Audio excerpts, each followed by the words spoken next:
Hello guys, आज मैं आपको इस कपड़े से एक सुंदर सा कुर्ता बनाना बताऊंगी। तो इसके लिए जो फैब्रिक है मैंने एक बार फोल्ड किया है, इसे मैं इस तरह से फिर से एक बार फोल्ड कर रही हूँ। तो ये जो फैब्रिक है ये मैंने 2.5 मीटर लिया है। यहाँ पर हम गले के लिए मार्किंग करेंगे। यहाँ पर मैं शोल्डर्स के लिए 7.5 इंच मार्क कर रही हूँ और यहाँ पर 7 इंच जो कि आर्म होल के लिए है। इस तरह से आपको ये दोनों पॉइंट्स ज्वाइन करने हैं। अब आपको 11 इंच लेकर यहाँ पर मार्किंग करनी है।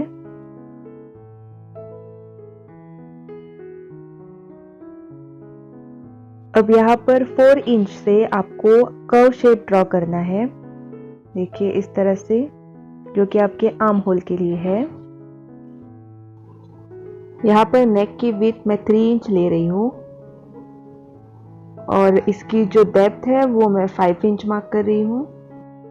यहाँ पर मैं 1.5 इंच का कट लगाऊंगी, तो इसीलिए मैंने ये जो नेक की डेप्थ है वो 5 इंच ली है। यहाँ से आपको स्क्वायर शेप ड्रॉ करनी है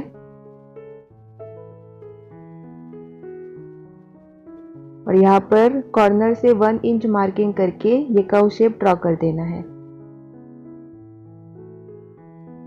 यहाँ पर मैं 6.5 इंच पर कट के लिए मार्किंग कर रही हूँ। इस तरह से आपको ये ट्रायंगल शेप ड्रॉ कर देना है और ये बैक नेक के लिए 4 इंच। अब आगे के आर्म होल के लिए आपको हाफ इंच अंदर से ये मार्किंग करनी है। वेस्ट के लिए मैं 14 इंच मार्क कर रही हूँ और हिप के लिए 21 इंच। यहाँ पर वेस्ट की चौड़ाई मैं 9.5 इंच मार्क कर रही हूँ और हिप के लिए 11.5 इंच। अगर आप मीडियम साइज पहनते हो तो ये आपको परफेक्ट आ जाएगा। इस तरह से आपको ये तीनों पॉइंट्स ज्वाइन कर देने हैं और यहाँ से आपको ये नीचे की तरफ ड्रॉ कर देना है। यहाँ पर आपको जो आपने बैक के लिए मार्किंग की थी उसकी ही कटिंग करनी है। देखिए मैं ये जो बैक की मार्किंग है वहां पर ही ये कट कर रही हूँ।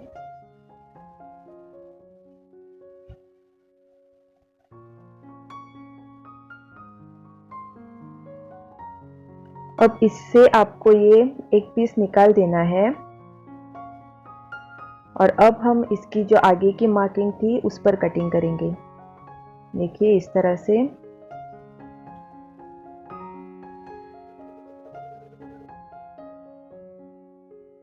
अब नेक के पैटर्न के लिए इस तरह से मैंने ये पट्टियां ली है। इसकी जो ब्रेथ है वो 2.5 इंच है, तो इस तरह से आपको ये ज्वाइन कर देना है।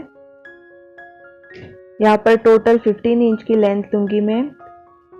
तो इस तरह से आपको 4 15 इंच की पट्टियां और 2 11 इंच की पट्टियां निकालनी है। अब ये जो पट्टियां है इनको हम ज्वाइन करेंगे। इस तरह से आपको क्लियर साइड एक दूसरे के अपोजिट रखनी है और इसके ऊपर से आपको थोड़ी सी मार्जिन छोड़कर सिलाई लगा देनी है।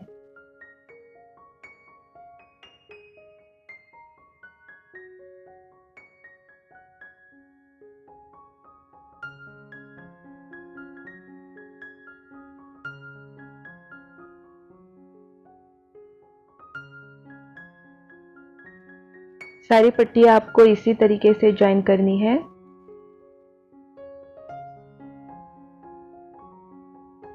अगर आप मेरे चैनल पर नए हैं तो ज़रूर से इसे सब्सक्राइब कीजिए और साइड में लगे बेल आइकन को भी दबाइए, ताकि इसी तरह से आपको नए नए वीडियोस की नोटिफिकेशन मिलती रहे।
देखिए इस तरह से ये पैनल बनकर रेडी हो गया है। अब आगे का जो पीस है वो इस तरह से आपको फोल्ड करना है और यहाँ पर मिडल में आपको इस तरह से कट लगा देना है। अब हमने जो पैटर्न तैयार किया है उसे आपको इसके ऊपर रख देना है। यहाँ पर आपको ध्यान देना है कि आपको ये पलट कर जो क्लियर साइड नहीं है उसके ऊपर रखना है। देखिए जब आप ये पलटेंगे तो ये क्लियर साइड आगे की तरफ आएगी। इन दोनों पीस का सेंटर पॉइंट आपको एक के ऊपर एक रखना है। देखिए इस तरह से ये आपको एडजस्ट करके लेना है। यहाँ पर मैं नीडल्स लगा रही हूँ ताकि ये सिलाई लगाते वक्त हिले नहीं।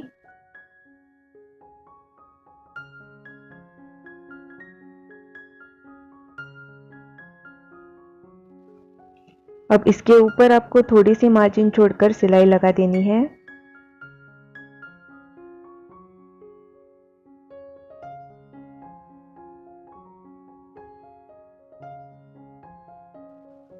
अब यहाँ पर हमने जो कट के लिए मार्किंग की थी उसके ऊपर ही आपको सिलाई लगानी है।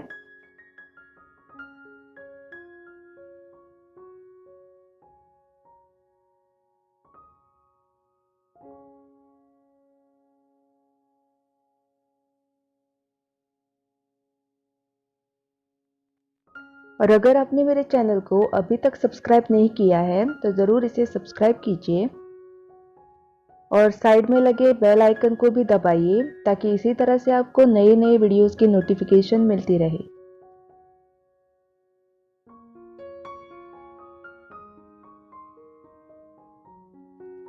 अब ये जो एक्स्ट्रा फैब्रिक है इसे मैं कट कर रही हूँ।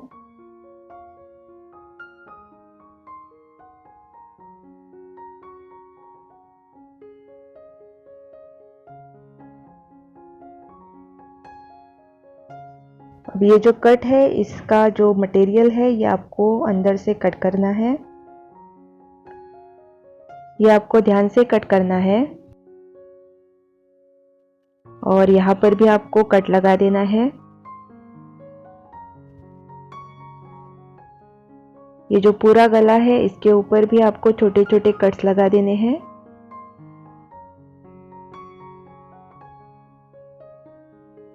इस तरह से आपको ये अब पलट देना है।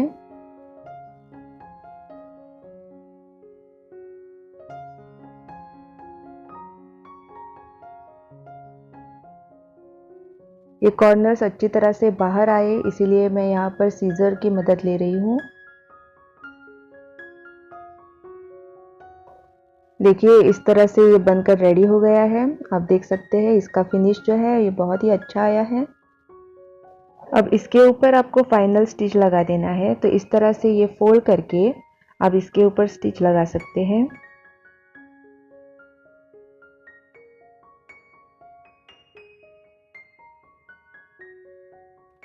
नीचे की साइड में ये अच्छी तरह से बैठ जाए इसीलिए मैं यहाँ पर नीडल्स का इस्तेमाल कर रही हूँ। आप भी इसी तरह से नीडल्स या पिन की मदद से इन्हें ठीक से प्लेस कर सकते हैं और इसके बाद आपको सिलाई लगानी है। अब इसके ऊपर से मैं सीधी सिलाई लगा रही हूँ।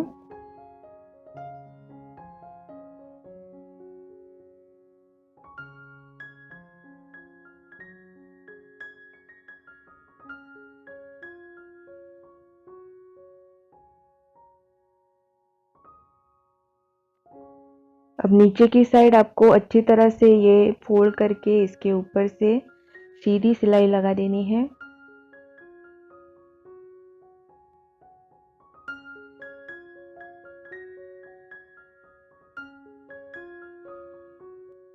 अगर आपने मेरे चैनल को अभी तक सब्सक्राइब नहीं किया है तो इसे ज़रूर सब्सक्राइब कीजिए और साइड में लगे बेल आइकन को भी दबाइए ताकि इसी तरह से आपको नए नए वीडियोस की नोटिफिकेशन मिलती रहे।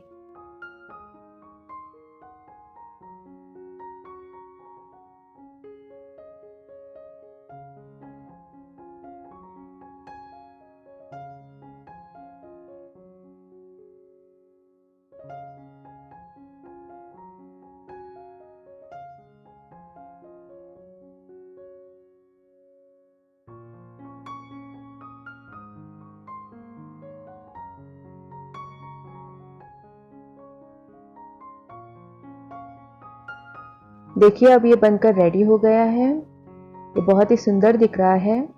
गले का पैटर्न बिल्कुल रेडी हो गया है। अब हम कुर्ती की स्टिचिंग करेंगे। तो इसके लिए ये जो बैक का पीस है उसकी जो नेक है वो हम रेडी करेंगे। तो इस तरह से ये जो एक्स्ट्रा फैब्रिक है इसे ट्रेस कर कर मैं इसकी गले की जो पट्टी है वो निकाल रही हूँ। इस पट्टी की चौड़ाई आपको 2 इंच या 2.5 इंच रखनी है। अब आपको इसकी कटिंग कर देनी है।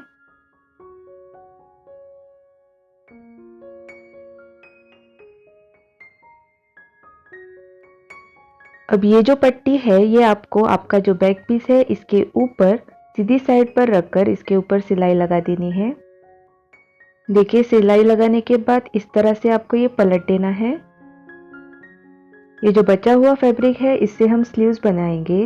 ये मैंने एक बार फोल्ड किया है। इसकी जो लेंथ है वो 19 इंच है। इसे मैं फिर से एक बार फोल्ड कर रही हूँ।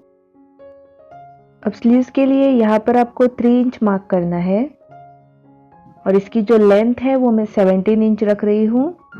यहाँ से आपको 6.5 इंच मार्क करना है और अब आपको स्लीव्स का जो शेप है वो ड्रॉ कर देना है। अब आगे के आर्म होल के लिए इस तरह से 1/2 इंच आपको अंदर मार्क करना है और ये पॉइंट्स आपको जॉइन कर देने हैं।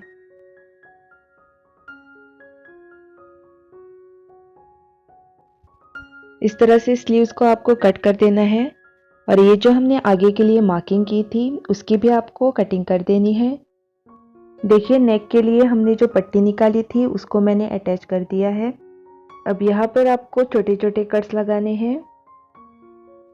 ये जो आगे का पीस हमने रेडी किया है इस तरह से आपको ये प्लेस करना है और ये जो पट्टी है इसके अंदर आपको ये डालकर इसके ऊपर से स्टिचिंग कर देनी है। यहाँ पर आपको स्टिच लगाना है। स्लीव्स के लिए मैंने ये 2 पट्टियाँ निकाली है। इस तरह से आप इन्हें रखकर इसके ऊपर सिलाई लगा सकते हैं। देखिए मैंने ये शोल्डर्स पर सिलाई लगा दी है और अब इस तरह से ये पलटने के बाद आपको इसका क्लियर लुक मिल जाएगा। देखिए अब ये ऑलमोस्ट रेडी हो गया है। अब आपको इसके पूरे नेक पर सिलाई लगा देनी है। नेक पर मैंने सिलाई लगा दी। इस तरह से सीधी साइड पर रखकर आपको इसकी स्लीव ज्वाइन करनी है। ये जो हमने एक्स्ट्रा फैब्रिक कट किया था वो आपको आगे की तरफ लेना है। इस तरह से इसे रखकर इसके ऊपर से स्टिच लगा देना है। इसकी बाजू मैंने अटैच कर दी है। अब यहाँ से आपको इसकी फाइनल स्टिचिंग करनी है। आपका मेजरमेंट लेके यहाँ पर आपको मार्किंग करनी है। यहाँ पर आप बैक नेक पर तुरपाई कर सकते हैं ताकि ये पट्टी अच्छी तरह से बैठ जाए। इसकी जो फाइनल स्टिचिंग है वो मैंने कर दी है। अब जो आपके कट्स है उसकी आपको स्टिचिंग करनी है। सो यहाँ से आपको ये इस तरह से फोल्ड करके इसके ऊपर सिलाई लगा देनी है। यह आपको दोनों साइड में करना है। नीचे की साइड भी अगर आपको चाहिए तो आप फोल्ड करके सिलाई लगा सकते हैं। देखिए अब ये कुर्ती बनकर बिल्कुल रेडी है। आप देख सकते हैं ये बहुत ही ज़्यादा सुंदर और ट्रेंडी दिख रही है। अगर आपको ये वीडियो पसंद आया तो ज़रूर इसे एक लाइक दीजिएगा और मेरे चैनल को ज़रूर से सब्सक्राइब कीजिएगा। Thank you so much for watching.